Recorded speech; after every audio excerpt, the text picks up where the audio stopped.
समझना है कि केड़ा शोबा है जिहड़ा ज़्यादा अहमियत का अमल है कि उहदे ते तवज्जो दी जाए तो फिर जाके इस तरह दी कामयाबियां हासिल लै सकदे।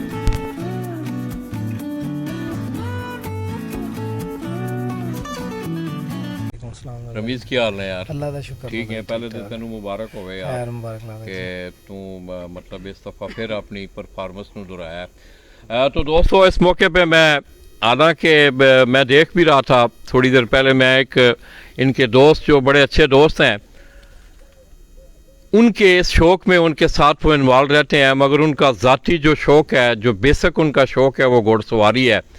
मैं उन्हें याद नहीं कर सका, वो हमारे साथ हमारी महफिल में मौजूद हैं। चौधरी इनामुल्लाह गुज्जर, ये दोनों भाई आप देख भी रहे हैं कि गुज़श्ता कई सालों से कबूतर परवरी का भी उन्हें शौक़ है। वो इंतज़ामी अमूर में ज़्यादा रहते हैं और रमीज़ भट्टी और इस तरह वक़ार जो है वो आप देख रहे हैं कि वो आपको शौक़ में इन्वॉल्व नज़र आएंगे। रमीज़ भाई दोबारा अस्सलाम वालेकुम। वालेकुम सलाम। की हाल ने? ठीक हो? शुक्र सब तो पहले तो मुबारक हो गए मुबारक लाला जी। रमीज़ यार बहुत सारिया चीज़ां होंदियां ने, मुख्तसर तेरा कबूतर भी उड़े ने, असीं तैनूं ज़्यादा इन्वॉल्व नहीं करांदे।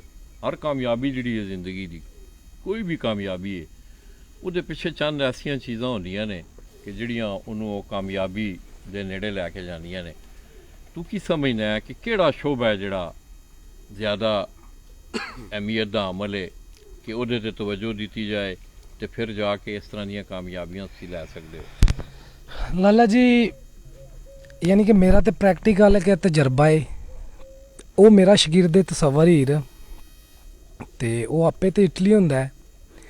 वो मतलब है कि कबूतर उड़ान तक मैं उन्हां दी छत ते भी नहीं होंदा, मगर उन्हां दी एक कबूतर दा मैं वाकफ हाँ। बैन तक उड्डन तक यानी कि पटाई तक 12 महीने उन्हें मेरे नाल राबते च रहना है कि हून केड़ा दाना देना है, की करना है। ऐसे तरह जिस तरह वो मेरे नाल है ना, ऐसे तरह मैं अपने उस्ताद नाल हाँ। यानी कि मेरे उस्ताद सियालकोट बैठे ने, मगर मेरे एक एक कबूतर तो वाकफ ने, केड़ा किन्ना उड़ रहा वे, किस टाइम बैठ रहा। यानी कि कबूतर उन्हें देखे नहीं, मगर तारफ उन्हों का सारिਆਂ ਦਾ कि इन्हों को अच्छा केड़ा या की परफॉर्मेंस देंदा, फिर सिलैक्शन उन्हें सानू करके देनी है। जिस टाइम उन्हें सानू सिलैक्शन करके देनी है तो फिर माशाअल्लाह साढ़े कबूतर चंगे उड़ने ने। ऐसे तरह उन काबिल शिकस्त तसव्वुर भी 3-4 साल तू रैगूलर चैंपीयन सी। इस बारी थोड़ी बैड लक होई सू, मगर फिर भी 5 कबूतरां नाल एक टूरनामेंट च तीसरी तो एक च 5वीं पोजीशन लै ली सी। यानी कि कबूतर भी ये कोई नहीं सी।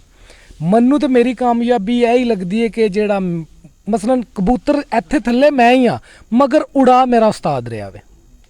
सिलैक्शन ओदी हो रही है, नुस्खा ओदे मेरे कबूतर ने ना, अगर 7 ने या 11 ने, उस्ताद मेरे नू इस तरह उन्होंने दा इलम है कि उस्ताद होरी फलां फलां कबूतर नू फलां फलां नुस्खा लवा देंदे ने कि जेड़ा हो सकता है कि मैं उन्होंने लांदा तो वह खराब कर देंदा।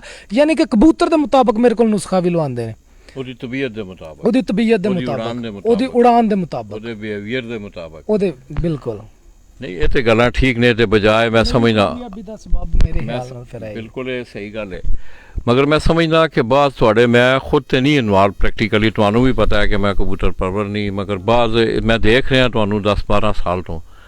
ਮਗਰ ਚੰਦ ਚੀਜ਼ਾਂ ਐਸੀਆਂ ਹੁੰਦੀਆਂ ਨੇ ਕਿ कुछ तो रहनुमाई होंदी है, तुहानू टैलीफोन ते आगाही भी मिल जाती है, व्हाट्सएप ते भी रहनुमाई हो जाती है, मगर बाद चीज़ां मैं देखना वा कि वो जब तक सी प्रैक्टिकल नहीं करते अपने उस्ताद दे कोल बैठ के तो फिर बड़ा मुश्किल होता है। सी लाला जी मैं बजाते खुद पुरानी छत सी, हुण ते उस्ताद दरां दी कबूतरबाजी सौखी बड़ी हो गई है ना, हुण ते सहूलतां भी बड़ी हो गई ने, हुण ते इन्नियां जायज़ वालियां दियां नहीं है जिन्नियां उस्ताद दरां दियां ने। जिस छत ते मैं शो कीता ना उस्ताद, ओनू कहंदे सी गोरा जेल, गोरा जेल जेल उस्ताद हरां दी जिहड़ी पुरानी छत सी। अच्छा अच्छा, मैं उत्थे ट्रेनिंग करके आया, फिर वकार उत्थे घर वाली जिहड़ी सी गोदपुर, अच्छा अच्छा, वकार फिर उस्ताद हरां कोल ट्रेनिंग करके आया, तायर बैठे आ वे ए फिर उत्थे ट्रेनिंग करके आया। यानी कि असी 3 बंदे उस्ताद दे चंडे होए आ। यानी कि असी पूरी इत्थों तक कि कह सकते हो तुसी कि ईद वाले दिन जिहड़े वर्कर रखे हुंदे ने वो छुट्टी ते टुर जांदे सी ना, ते उन्हां दी जगह ते फिर जाके असी काम करना हुंदा सी। ਯਾਨੀ ਕਿ ਅਸੀਂ ਆਪਣੇ ਉਸਤਾਦ ਪਿੱਛੇ ਆਪਣੀ ਈਦ ਵੀ ਨਹੀਂ ਸੀ ਦੇਖਦੇ ਵੀ ਈਦ ਹੈ ਜਾਂ ਨਹੀਂ, ਸਹੀ। ਯਾਨੀ ਕਿ ਈਦ ਦਾ ਦਿਨ ਹੋਵੇ ਤੇ ਬੰਦਾ ਇੰਜੋਏ ਕਰਦਾ ਜਾਂ ਛੁੱਟੀ ਕਰਦਾ ਜਾਂ ਜਾ ਕੇ ਕੰਮ ਲੱਗਦਾ ਹੈ। ਅਸੀਂ ਉਸਤਾਦ ਹੋਰਾਂ ਦੇ ਉਹ ਮਜੈਦ ਹਾਂ ਜਿੱਥੇ ਕੋਈ ਵੀ ਨਹੀਂ ਚੱਲਦਾ, ਫਿਰ ਅਸੀਂ ਚੱਲਨੇ ਆ। ਤੇ ਕੀ ਆਖਣਾ ਚਾਹਵੇਂਦਾ ਯਾਰ, ਤੂੰ ਨੌਜਵਾਨ ਵੀ ਹੈ, ਤੂੰ ਬੜਾ ਵਕਤ ਵੀ ਉਸਤਾਦ ਨਾਲ ਗੁਜ਼ਾਰਿਆ, ਠੀਕ ਹੈ। ਆਪਣੇ ਜਿਹੜੇ ਤੇਰੇ ਨੌਜਵਾਨ ਕਬੂਤਰ ਪਰਵਰ ਨੇ, ਅੱਜ ਤਾਂ ਅਸੀਂ ਆਖਨੇ ਆ ਬਸ ਉਧਰੋਂ ਚੱਟ ਮੰਗਣੀ ਪੱਟ ਵਿਆ, ਮਤਲਬ ਫਿਰ ਦੂਸਰੀਆਂ ਬਹੁਤ ਸਾਰੇ ਮਾਮਲਾਤ ਇਸ ਤਰ੍ਹਾਂ ਦੇ ਨੇ ਕਿ ਲੋਕ ਖੁਦ ਇੰਟਰਸਟ ਨਹੀਂ ਲੈਂਦੇ, ਮਿਹਨਤ ਨਹੀਂ ਕਰਦੇ, ਤੇ ਉਹ ਜਿਹੜੀ ਬਦਨਾਮੀ ਹੈ ਉਸਤਾਦਾਂ ਦੇ ਜ਼ੁਮਰੇ 'ਚ ਆਉਂਦੀ ਹੈ। ਤੂੰ ਕੀ ਦੇਖਣਾ, ਮੇਰਾ ਮਤਲਬ ਹੈ ਕਿ ਤੂੰ ਪ੍ਰੈਕਟੀਕਲ ਵੀ ਕੀਤਾ, ਨੌਜਵਾਨਾਂ ਨੂੰ ਕੀ ਕਹਿਣਾ ਚਾਹੀਦਾ ਯਾਰ ਕਿ ਖਤੋ ਖਤਾਬਕ ਵਾਲਾ ਸ਼ੌਕ ਨਹੀਂ, ਕੀ ਖਿਆਲ ਹੈ? ਨਹੀਂ ਹੈ ਲਾਲਾ ਜੀ। ਮੈਨੂੰ ਉਸਤਾਦ ਹੋਰਾਂ ਨੇ ਕਿੰਨੀ ਦਫਾ ਕਿਹਾ ਕਿ ਤੈਨੂੰ ਉਸਤਾਦ ਕਰ ਦਿੰਨੇ ਆ, ਤੇ ਮੈਂ ਕਿਹਾ 2027 28 29 ਚ ਮੈਂ ਉਸਤਾਦ ਹੋਵਾਂਗਾ। ਅੱਲਾਹ ਪਾਕ ਤੁਹਾਨੂੰ ਦੋਵਾਂ ਨੂੰ ਜ਼ਿੰਦਗੀ ਦੇ। ਠੀਕ ਹੈ ਕਿ ਮੈਂ ਅਗੇ ਨਹੀਂ, ਤੇ ਇੱਕ ਦਿਨ ਨਾਮ ਮੈਨੂੰ ਆਂਦਾ ਵੀ ਉਸਤਾਦੀ ਲੈ ਲੈ।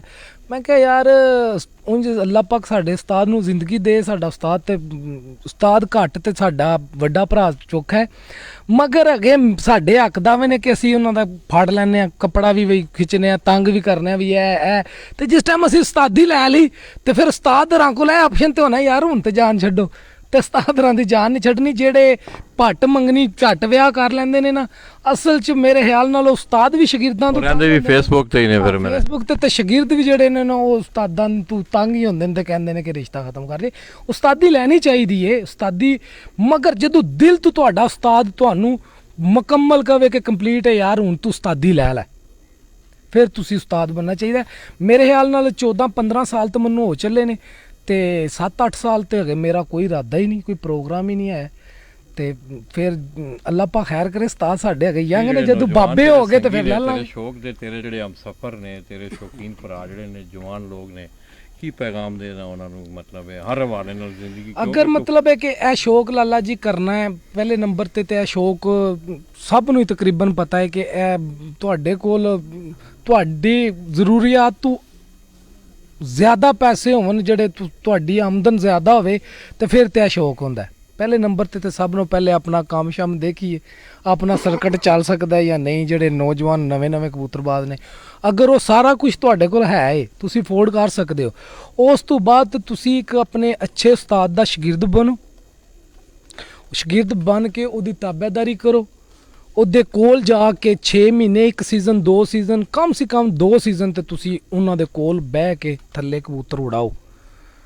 ਫਿਰ ਤੁਸੀਂ ਦੁਨੀਆ ਦੇ ਜਿਹੜੇ ਕੋਨੇ ਤੇ ਵੀ ਚਲੇ ਜਾਓਗੇ। ਕੈਦੀ ਬਣਨਾ ਕੈਦੀ ਇਹ ਪੱਕੀ ਗੱਲ ਏ, ਸਹੀ ਕੈਦੀ ਬਣਨਾ ਪੈਂਦਾ ਹੈ, ਮਾਸ਼ਾਅੱਲਾ। ਫਿਰ ਤੁਸੀਂ ਕੰਪਲੀਟ ਹੋ। ਅਗਰ ਕੈਦੀ ਨਾ ਬनो तो ज़ादी नहीं लभ सकती, फिर कैदी होना। तो दोस्तों अब आपने रमीज़ भट्टी की बातें